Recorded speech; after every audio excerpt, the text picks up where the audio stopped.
브랜드 이름을 잘 지으면 예산을 아낄 수가 있나요? 물론입니다. 브랜딩은 인식의 싸움입니다. 잘 지은 이름 하나로 고객들의 인지도와 호감을 보다 쉽게 얻게 된다면 상대적으로 마케팅 비용을 아낄 수 있겠죠. 그리고 이미 인식의 전쟁터에서 벌써 절반은 성공한 것이나 마찬가지겠죠. 그렇다면 좋은 브랜드 이름이란 뭘까요? 애플을 떠올려 볼까요? 누구나 기억하는 정말 쉽고 강력한 브랜드 이름이죠. 상표 등록이 가능하면서도 이런 강력한 브랜드 이름을 짓는 것은 정말 쉬운 일이 아닌데요. 그 어느 때보다 브랜드들이 많아진 요즘의 비즈니스 환경에서는 애플처럼 선명하고 기억하기 쉬운 이름이 제일 좋은 이름이라고 할 수 있죠.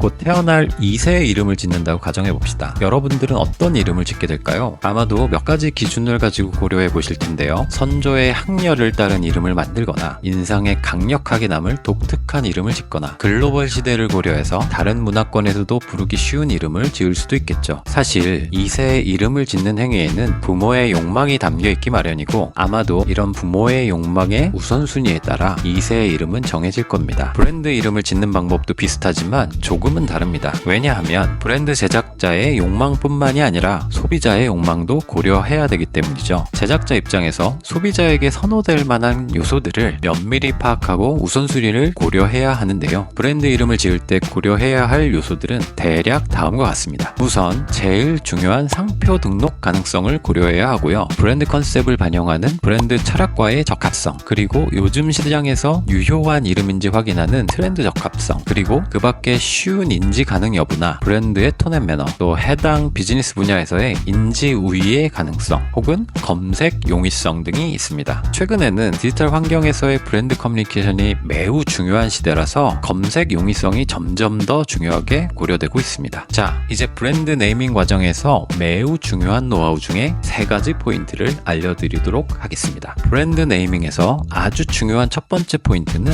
짧으면 짧을수록 강력하고 복잡하지 않을수록 인지가 확실하다는 것입니다. 좀 길더라도 우아하고 멋들어진 이름을 짓고 싶다. 예산이 많으시면 하셔도 됩니다. 짧게 이름 지어진 몇 가지 사례들을 소개해 볼게요. 짧은 이름 중에 한 개 단어로만 구성되어 있는 사례가 있는데요. 잘 알다시피 애플, 이솝, 테슬라 등이 있죠. 모두 쉽고 아는 단어로 되어 있죠. 기억하기도 쉽고 이미지 선점도 가능한 반면에 상표 등록 가능성이 낮고 온라인으로 잘 검색되지 않는다는 단점이 있습니다. 사전에는 없지만 한 개의 단어로 된 유사 고유 명사의 사례도 있습니다. 카카오, 구글, 웨이브 등의 네이밍인데요. 자연어 단어의 음가는 같지만 스펠링은 다른 이름이죠. 초기에는 다소 얄팍하게 느껴질 수도 있지만 보시다시피 지금은 엄연히 괜찮은 브랜드로 자리 잡고 있어요. 기억하기 쉽고 상표 등록 가능성도 높지만 다소 자기적이기 때문에 순수성 혹은 고급감은 떨어져 보일 수 있습니다. 그래서 하이엔드 브랜드는 잘 하지 않는 접근이기도 합니다. 한 개의 단어로 만들어진 조어도 있습니다. 아난티, 발뮤다, 무신사 등인데요. 무슨 말인지 처음에는 모르지만 어쨌든 모르고 봐야 더 멋있는 이름이기도 하죠. 이렇게 세상에 없던 단어는 검색 용이성이나 상표 등록 가능성이 높지만 단어 자체가 생소하기 때문에 기억과 인지가 좀 어렵습니다. 다소 복잡해 보이지만 2개 단어를 합성한 합성어 사례는 레이와 벤이 결합된 레이벤,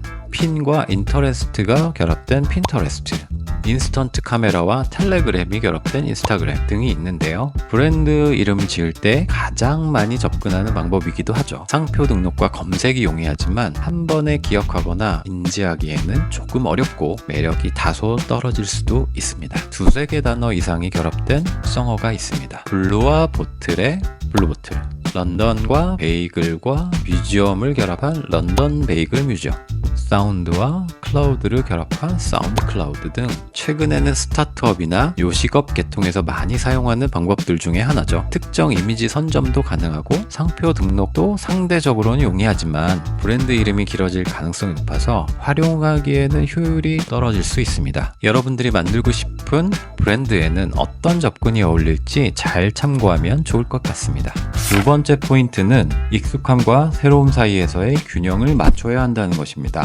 브랜드 이름이 무조건 짧고 쉽다고 좋은 건 아닙니다. 고려할 조건이 또 있죠. 바로 균형감인데요. 너무 클래식한 단어를 선택해서 다소 올드해지거나 또 너무 유행 타는 단어를 선택해서 금방 소비되어서 식상해지지 않도록 해야 됩니다. 파레토 법칙처럼 이름을 지을 때도 80% 익숙함 그리고 20%의 신선함 혹은 의외성을 섞어야 고객 인지가 높아집니다. 이때 적은 비율의 신선함이 전체적으로 아주 큰 인식의 환기를 제공하게 됩니다. 또한 신선함은 꼭 단어를 직접 구성하는 데에서만 오지 않습니다. 기존의 단어를 새로운 맥락에서 재인식하도록 해도 신선함은 따라오니까요. 자, 그럼 익숙한 이미지에 신선함을 어떻게 조합할 수 있을까요? 첫 번째, 진부한 단어를 살짝 수정하여 신선함을 불러일으키는 방법이 있는데요. 워크라는 단어에 위를 붙여서 위워크라는 이름을 만들어냈고요. 포터라는 일반 단어에 미스터라는 단어를 붙여서 신선한 위트를 만들어냈죠.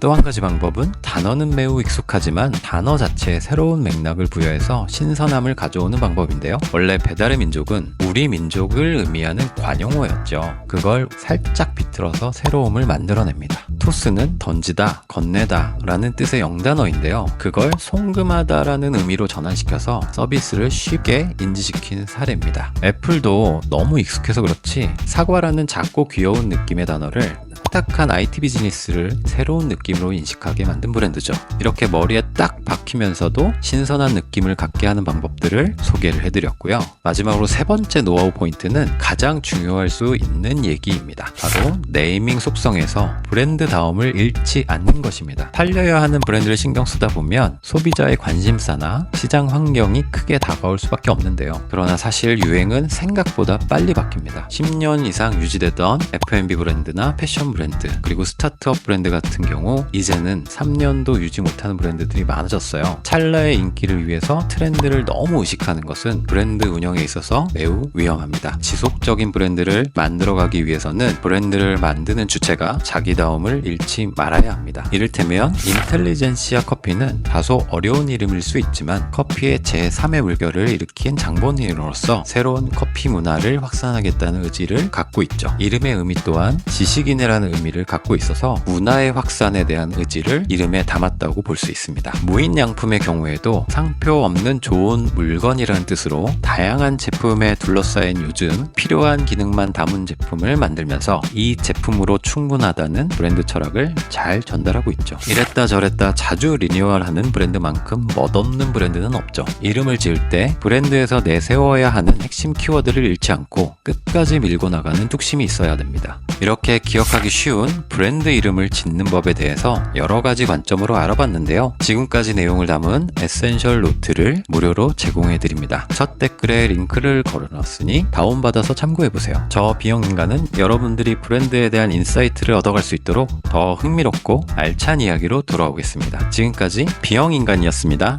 안녕.